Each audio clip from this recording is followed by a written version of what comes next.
Hello, everyone. Now, let me say something. I respect people who create content full time. It's really a job. And the defining moments to me are like when I'm tired. Like, obviously, with my normal job or whatever, even if I'm tired, I'll keep going because the passion is there. Y'all excuse this ugly boy. I gotta stop squeezing it. But like, I'm tired. Like, even with TikTok, like, oh God, I miss a day here, there. Like I just want to keep missing days, but I'm committed to being consistent with my content creation, because I believe it will go somewhere, and I'm determined to always post videos on Sundays to this channel because I believe that's what God wants from me.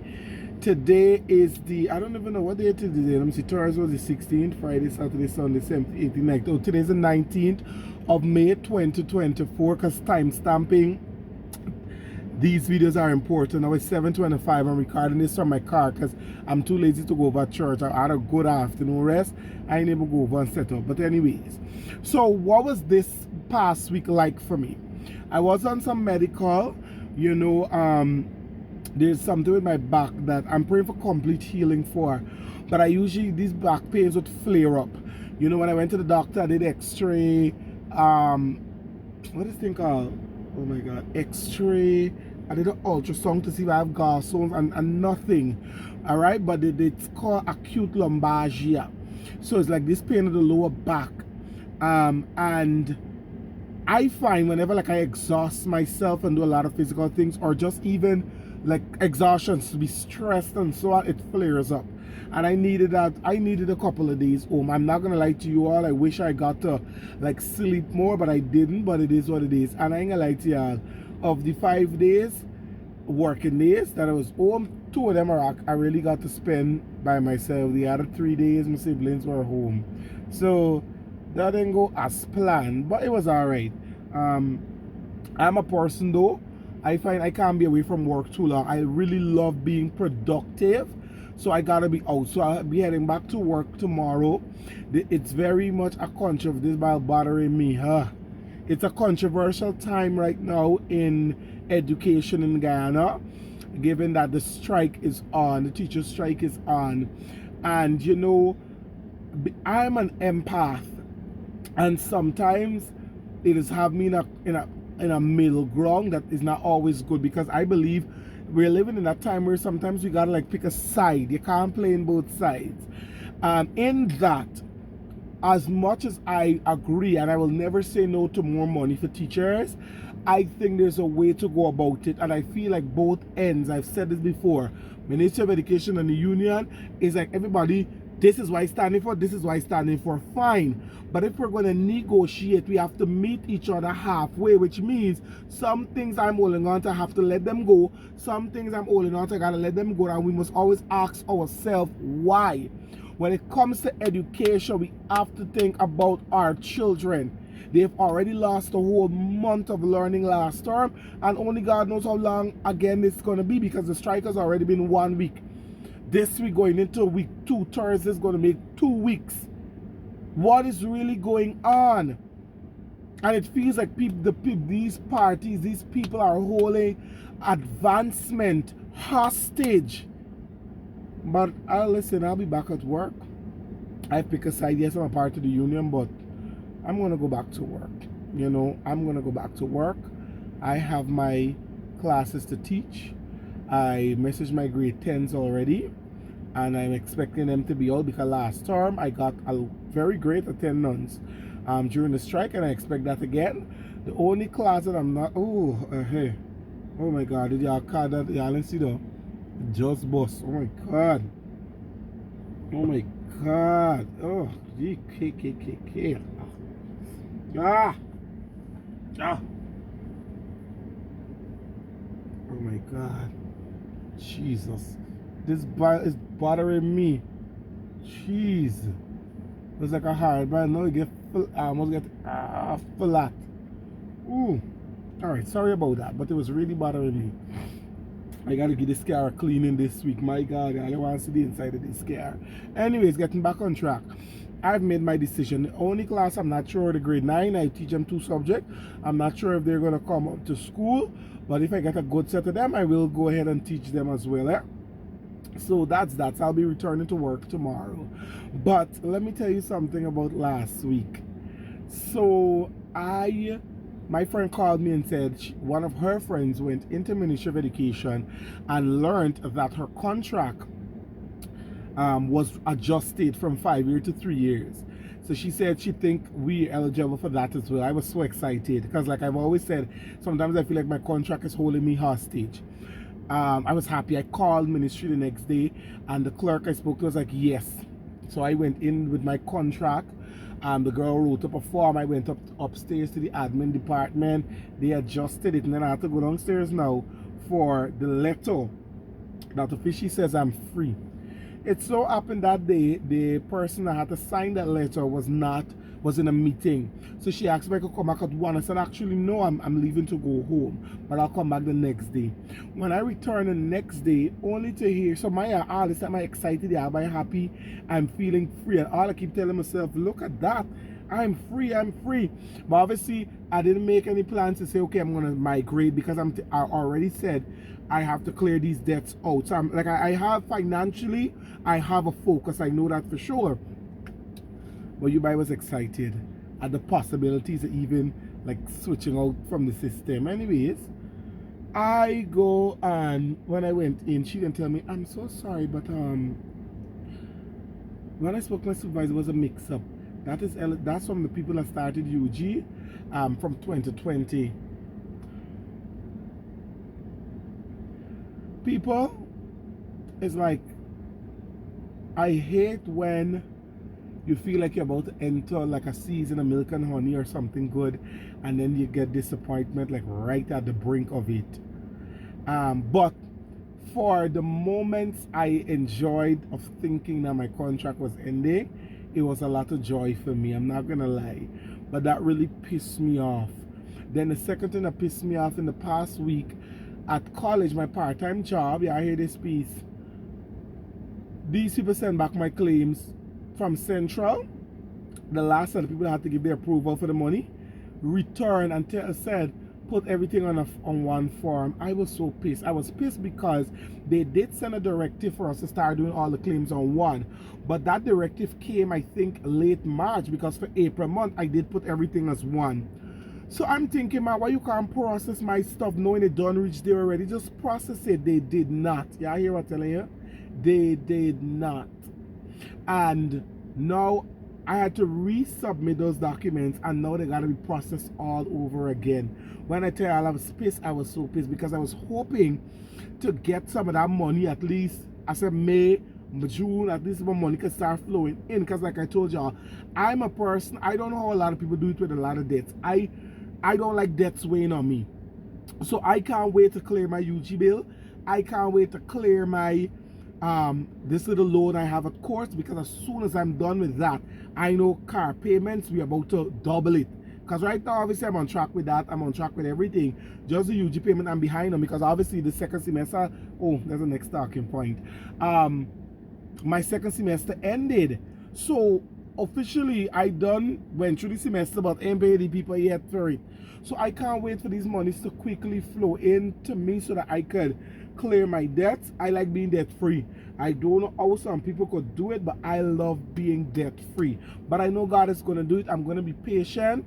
I'm going to trust, and I'm going to see what He is going to do. So that's the second thing I want to talk about. Talk about the contract that disappointed me, the college claims. Third update, like I just said, I finished my second semester of this postgrad, and people, I feel light. I feel light. Obviously, grading wise, this semester is different in that research was the only project for that course. I gotta wait, obviously, on the lecture to mark. By now, she should be finished marking. I know I shouldn't say mark anything, but I'm waiting. I'm trusting in God.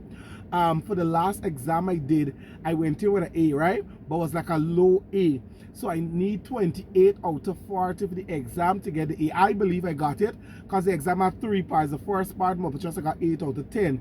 I don't know what I got for the other areas, but I'm praying to God that I did well enough to get 28 because I can't get more than 12 ranks, so I don't lose 2 marks on the multiple choice. Between the other 2 sections, I pray I can get more than 5 ranks. I'm just trusting in God, eh? And then for practicum, my only qualm with practicum is that, like, reality is, I know in my spirit, I'm confident that to practicum, I wouldn't get nothing less than a B, but I want an A. Practicum is going for 6 credits, and as somebody who lectured practicum already, I think I'm an excellent teacher. The only issue I had is that the lecturer, he was not one who would mark and send back a grade so that you could gauge your performance. This course is an annual course, meaning that it has 2 parts. One part you're doing semester 1, another part is semester 2. Up to a day like today, we in May, people, the man never send back no grade, no nothing, no. All he would do is acknowledge to some of the emails when you submit the work. I ain't gonna lie, the last 2 pieces I submitted them late, but they're submitted. So I'm just trusting God that when I see that grade, I must smile big with an A, because that would do wonders to my GPA in terms of maintaining the excellent level that it's at, right? What else I want to say? So I'm trusting God. I have 2 more courses to do because I had this 2, 4, 6, 7 courses now. So I finished 5. So I have 2 more to go. I already saw the updated who's lecturing one. I'm waiting for the other to see who's updating who's lecturing the other. But I'm gonna be real with y'all. I'm not worried. This semester that I'm about to end, it starts June 10th. I will approach it with vigor, spice, and I'm going to perform excellent because I'm determined to continue getting A's and high A's. So I will be working on that. CBC, the new semester begins. The last semester of the academic year for CPC begins this week, tomorrow. So I'm lecturing 3 courses, but there's more if you know how many courses I lecture. Now they put a policy to say you can't lecture more than 3, but I lecture in 5. Hear me out. I lecture in teaching of composition, teaching of comprehension to the final years, and teaching of prose fiction to first year. Now I am honored and I'm grateful to be a part-time lecturer, and this will take me to my last talking point, right? Remember what I'm talking about. I'm honored, elated to be a part-time lecturer. I love it. I love working with adults and what it does for me. I love it. I get a lot of joy. I'm not gonna lie to you, I get a lot of joy with the full-time job teaching secondary students. I don't get the joy like I used to, but I do enjoy lecturing. Just at times the lack of participation can really affect me, right? All right, now hear this. Yeah, hear it. I also have to do the minor course or courses. So the minors have 2 more courses to do, and those 2 courses I have to do it with them, so they're gonna carry me to the 5. But with the minor, I'm doing it in like if you gotta do a quick course, a crash course, that's how I'm treating it with them. Now, in relation to claiming, I will have to figure out how I'm going to be able to claim, because the minor courses that I lectured last semester in a crash course style, I didn't get to claim because all the slots, because I was doing 4 courses, full up. So this semester, I'll try to find a way to see how I could put in, because for mine, I only got to claim for about 5 to 6 weeks. So I'll see how I could get to claim for them. If I can't get a claim for them, it is what it is. I might say, but it's money wasting. But here what? Let's see. Let's just see how it works. Because a piece of me in my mind, I'm thinking, you know, there were very few times in last semester when I didn't get to lecture. But I did claim for those sessions. So I feel like the claiming that I did for those sessions that I didn't actually teach could compensate for a few hours from the minor that I thought I didn't claim. Tell me if that making sense. So don't judge me. I lecture, but there's some times when, especially like when I was out to the country, I didn't lecture them. So in my mind, I'm thinking those hours could compensate for that. So more likely, I wouldn't claim anything for the 2 minor courses I got, but the 2 that I'm currently doing, I'm going to find some slots to just claim for them this new semester. Because I like to be fair, right? You pay me for my service, I'll give you top-notch quality. And my last talking point, I did apply at the Learning Channel for 2 positions, but they didn't call me. I ain't hear back anything. And I put it in God's hands, because if Mama, obviously, any job I go into got pay me more than what I'm getting paid right now. And I don't know if they would pay me more, but I haven't heard back anything. I'm not stressing it, because sometimes I'm like, just at least I know I applied. But I am more interested I learned like 2 weeks ago from can I call her a friend? A friend, a dear colleague of mine. We went to UG together. That's where I met her. She's a friend of my cousin, because my cousin and I went to UG together. Just as she did pure English for 4 years, I did education English for 2. Now, hear me out, people, and I'm wrapping up at this point. She messaged me and she said, I know you wanted to always lecture here full time. A lecturer is leaving, so probably you could see how you could apply and see if you could get in. I smile because I always tell people, I am not perfect, but I am one of those people who's a good person. And I think a lot of people know that and see that in me. In that, because they know I'm a good person, they don't forget me with certain things. She didn't have to do that, but she did. So I said, you know what? I don't know a lot of big ones, like in big positions. To be honest, I know God. So I would have reached, I print out the application, my application, cover letter, CV, and I went into CEO office. That's a chief education officer, because on Wednesdays he's up open where teachers could go there and meet with him. He was busy because I know this whole strike meeting there. I didn't get to see.